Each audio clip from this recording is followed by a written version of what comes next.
Olá, sejam muito bem-vindos ao canal Liber Audiolivro. Eu sou a Giovana e hoje vou ler os capítulos 102 a 107 do clássico Dom Casmurro, de Machado de Assis. Vamos à leitura.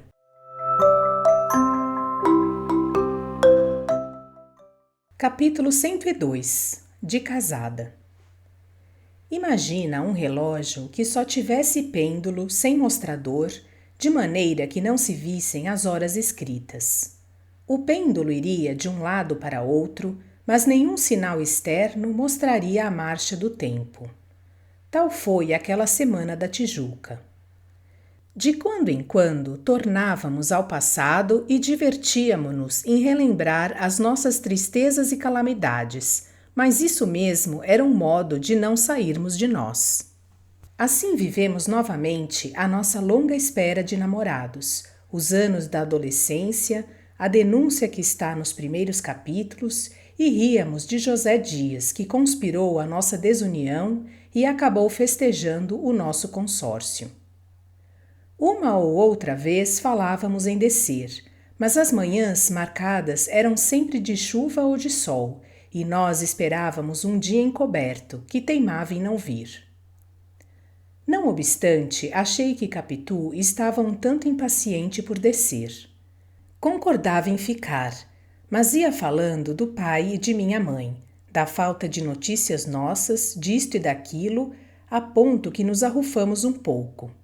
Perguntei-lhe se já estava aborrecida de mim. Eu? Parece.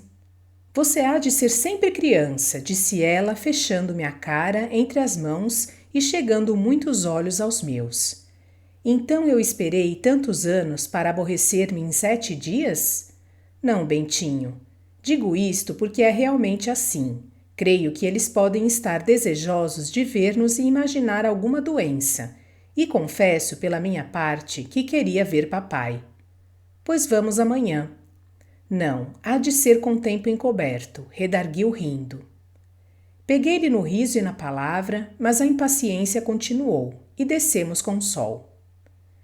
A alegria com que pôs o seu chapéu de casada e o ar de casada com que me deu a mão para entrar e sair do carro e o braço para andar na rua, tudo me mostrou que a causa da impaciência de Capitu eram os sinais exteriores do novo estado. Não lhe bastava ser casada, entre 4 paredes e algumas árvores.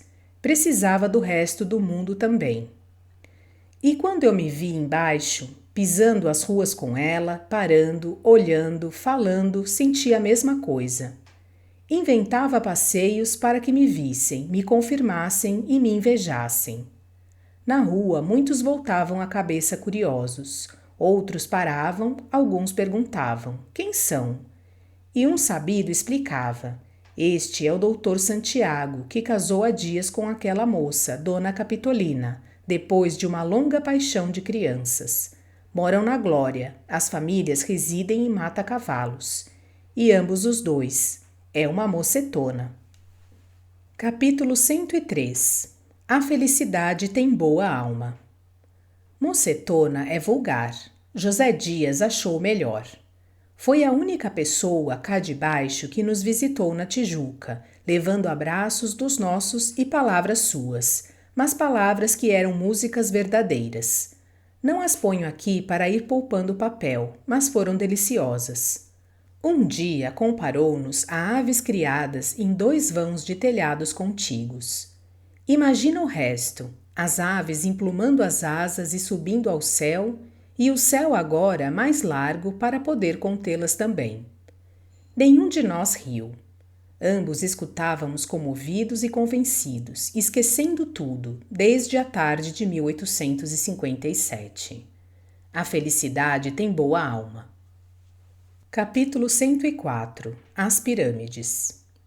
José Dias dividia-se agora entre mim e minha mãe, alternando os jantares da Glória com os almoços de Mata-Cavalos.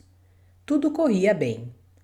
Ao fim de 2 anos de casado, salvo o desgosto grande de não ter um filho, tudo corria bem. Perdera meu sogro é verdade, e o tio Cosme estava por pouco, mas a saúde de minha mãe era boa, a nossa excelente. Eu era advogado de algumas casas ricas, e os processos vinham chegando. Escobar contribuíra muito para as minhas estreias no foro. Interveio com um advogado célebre para que me admitisse à sua banca e arranjou-me algumas procurações, tudo espontaneamente.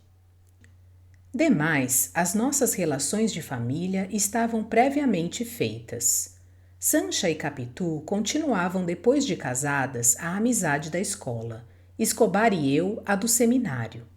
Eles moravam em Andaraí, aonde queriam que fôssemos muitas vezes, e não podendo ser tantas como desejávamos, íamos lá jantar alguns domingos ou eles vinham fazê-lo conosco. Jantar é pouco. Íamos sempre muito cedo, logo depois do almoço, para gozarmos o dia compridamente, e só nos separávamos às 9, 10 e 11 horas, quando não podia ser mais. Agora que penso naqueles dias de Andaraí e da Glória, sinto que a vida e o resto não sejam tão rijos como as pirâmides. Escobar e a mulher viviam felizes, tinham uma filhinha. Em tempo, ouvi falar de uma aventura do marido, negócio de teatro. Não sei que atriz ou bailarina, mas se foi certo, não deu escândalo. Sancha era modesta, o marido trabalhador. Como eu um dia dissesse a Escobar que lastimava não ter um filho, explicou-me. Homem, deixa lá, Deus os dará quando quiser, e se não der nenhum, é que os quer para si, e melhor será que fiquem no céu. Uma criança, um filho, é o complemento natural da vida. Virá se for necessário. Não vinha. Capitu pedia-o em suas orações. Eu, mais de uma vez, dava por mim a rezar e a pedi-lo. Já não era como em criança. Agora pagava antecipadamente, como os aluguéis da casa. Capítulo 105. Os braços. No mais, tudo corria bem. Capitu gostava de rir e divertir-se, e nos primeiros tempos, quando íamos a passeios ou espetáculos, era como um pássaro que saísse da gaiola. Arranjava-se com graça e modéstia. Embora gostasse de joias como as outras moças, não queria que eu lhe comprasse muitas nem caras, e um dia afligiu-se tanto que prometi não comprar mais nenhuma, mas foi só por pouco tempo. A nossa vida era mais ou menos plácida. Quando não estávamos com a família ou com amigos, ou se não íamos a algum espetáculo ou serão particular, e estes eram raros, passávamos as noites à nossa janela da glória, mirando o mar e o céu, a sombra das montanhas e dos navios, ou a gente que passava na praia. Às vezes eu contava a Capitu a história da cidade, outras dava-lhe notícias de astronomia. Notícias de amador que ela escutava atenta e curiosa, nem sempre tanto que não cochilasse um pouco. Não sabendo piano, aprendeu depois de casada e depressa, e daí a pouco tocava nas casas de amizade. Na Glória era uma das nossas recreações. Também cantava, mas pouco e raro, por não ter voz. Um dia chegou a entender que era melhor não cantar nada e cumpriu o alvitre. De dançar gostava e enfeitava-se com amor quando ia a um baile. Os braços merecem um período. Eram belos, e na primeira noite que os levou nus a um baile, não creio que houvesse iguais na cidade, nem os seus, leitora, que eram então de menina se eram nascidos, mas provavelmente estariam ainda no mármore donde vieram, ou nas mãos do divino escultor. Eram os mais belos da noite, a ponto que me encheram de desvanecimento. Conversava mal com as outras pessoas, só para vê-los, por mais que eles se entrelaçassem aos das casacas alheias. Já não foi assim no segundo baile. Nesse, quando vi que os homens não se fartavam de olhar para eles, de os buscar, quase de os pedir, e que roçavam por eles as mangas pretas, fiquei vexado e aborrecido. Ao terceiro não fui, e aqui tive o apoio de Escobar, a quem confiei candidamente os meus tédios. Concordou logo comigo. Sanchinha também não vai, ou irá de mangas compridas. O contrário parece-me indecente. Não é? Mas não digo o motivo, hão de chamar-nos seminaristas. Capitu já me chamou assim. Nem por isso deixei de contar a Capitu a aprovação de Escobar. Ela sorriu e respondeu que os braços de Sanchinha eram mal feitos, mas cedeu depressa e não foi ao baile. A outros foi, mas levou-os meio vestidos de escumilha ou não sei quê, que nem cobria nem descobria inteiramente, como o sendal de Camões. Capítulo 106. 10 libras esterlinas. Já disse que era poupada, ou fica dito agora, e não só de dinheiro, mas também de coisas usadas, dessas que se guardam por tradição, por lembrança ou por saudade. Uns sapatos, por exemplo, uns sapatinhos rasos de fitas pretas que se cruzavam no peito do pé e princípio da perna, os últimos que usou antes de calçar botinas, trouxe-os para casa e tirava-os de longe em longe da gaveta da cômoda com outras velharias, dizendo-me que eram pedaços de criança. Minha mãe, que tinha o mesmo gênio, gostava de ouvir falar e fazer assim. Quanto às puras economias de dinheiro, direi um caso e basta.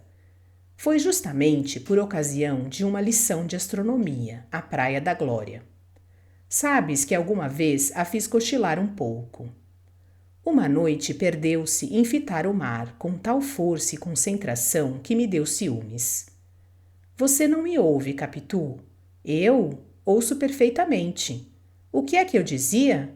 Você falava de Sírios. Qual Sírios, Capitu? Há 20 minutos que eu falei de Sírios. Falava de Marte, emendou ela apressada. Realmente era de Marte, mas é claro que só apanhara o som da palavra, não o sentido.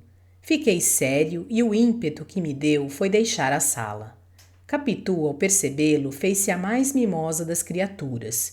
Pegou-me na mão, confessou-me que estivera contando, isto é, somando uns dinheiros, para descobrir certa parcela que não achava. Tratava-se de uma conversão de papel em ouro. A princípio supus que era um recurso para desenfadar-me, mas daí a pouco estava eu mesmo calculando também, já então com papel e lápis sobre o joelho, e dava a diferença que ela buscava. Mas que libras são essas? Perguntei-lhe no fim. Capitu fitou-me rindo e replicou que a culpa de romper o segredo era minha. Ergueu-se, foi ao quarto e voltou com 10 libras esterlinas na mão. Eram as sobras do dinheiro que eu lhe dava mensalmente para as despesas. Tudo isto? Não é muito, 10 libras só. É o que a avarenta de sua mulher pôde arranjar em alguns meses, concluiu, fazendo tinir o ouro na mão. Quem foi o corretor? O seu amigo Escobar. Como é que ele não me disse nada? Foi hoje mesmo. Ele esteve cá? Pouco antes de você chegar. Eu não disse para que você não desconfiasse. Tive vontade de gastar o dobro do ouro em algum presente comemorativo, mas Capitu deteve-me. Ao contrário, consultou-me sobre o que havíamos de fazer daquelas libras. São suas, respondi. São nossas, emendou. Pois você guarde-as. No dia seguinte, fui ter com Escobar ao armazém e ri-me do segredo de ambos. Escobar sorriu e disse-me que estava para ir ao meu escritório contar-me tudo. A cunhadinha continuava a dar este nome a Capitu. Tinha-lhe falado naquilo por ocasião da nossa última visita a Andaraí e disse-lhe a razão do segredo. Quando contei isto a Sanchinha, concluiu ele, ficou espantada. Como é que Capitu pode economizar agora que tudo está tão caro? Não sei, filha. Sei que arranjou 10 libras. Vê se ela aprende também.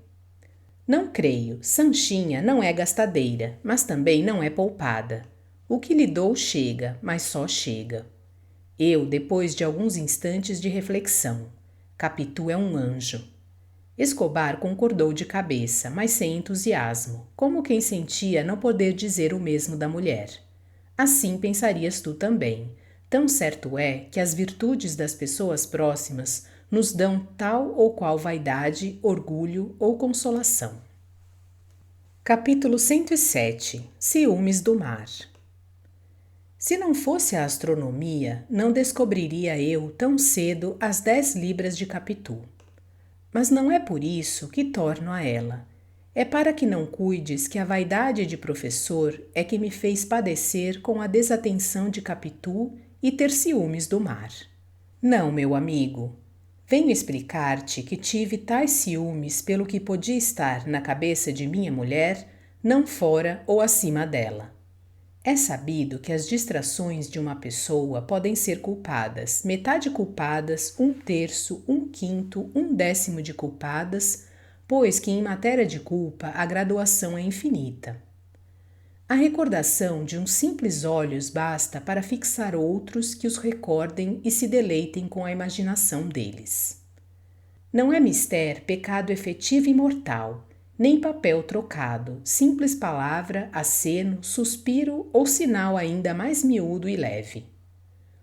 Um anônimo ou anônima que passe na esquina da rua faz com que metamos círios dentro de Marte, e tu sabes, leitor, a diferença que há de um a outro na distância e no tamanho, mas a astronomia tem dessas confusões.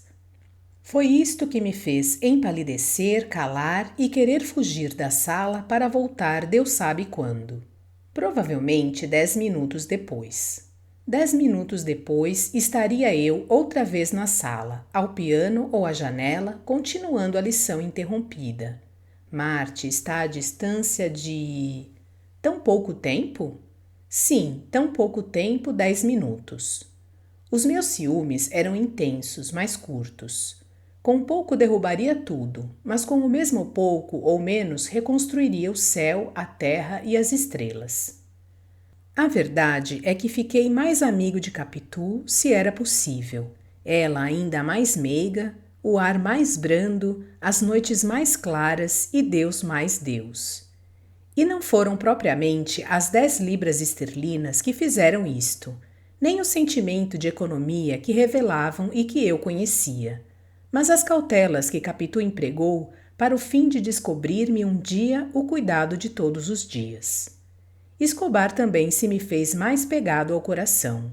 As nossas visitas foram se tornando mais próximas e as nossas conversações mais íntimas. Desejo que tenham gostado desta parte do clássico Dom Casmurro, de Machado de Assis. Obrigada por sua companhia. Até a próxima.